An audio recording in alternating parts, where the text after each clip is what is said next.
过年前货运上无用，货运工会今仔是去劳动部抗议，因讲因拢是领底薪，嘛无啥保障。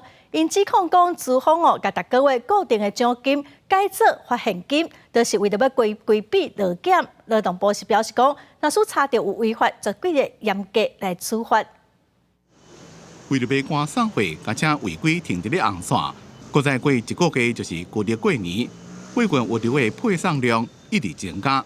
但是台湾汽车货运及长途业的产业工会指出，运输业的司机无底薪的保障，也点名建行运通集团自去年底开始单方面改动薪水的项目，甲部分薪水改做以过年过节固定等名目才会发，造成实际的薪水纠水，所以有司机因此被迫离职。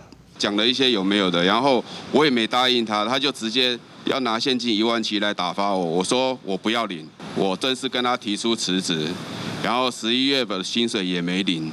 工会讲，运输业薪资结构真复杂，和资方有违法的空间。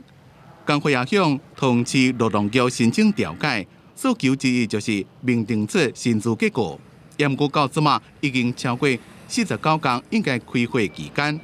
才和通知政府转告讲，是因为货运商业同业工会无愿意来，因就向劳动部陈情，要求劳动部要依法让桃园市政府召开劳资争议调解会议，不要自行限缩劳动法令的解释。接下来会在1个月内召开吗？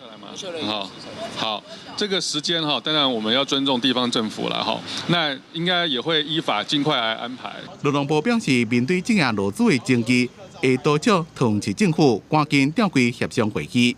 因若货运公司是不是随便改变薪水的名目，影响劳工的实际的薪水，会请劳动部职安署介入调查。记者综合报道。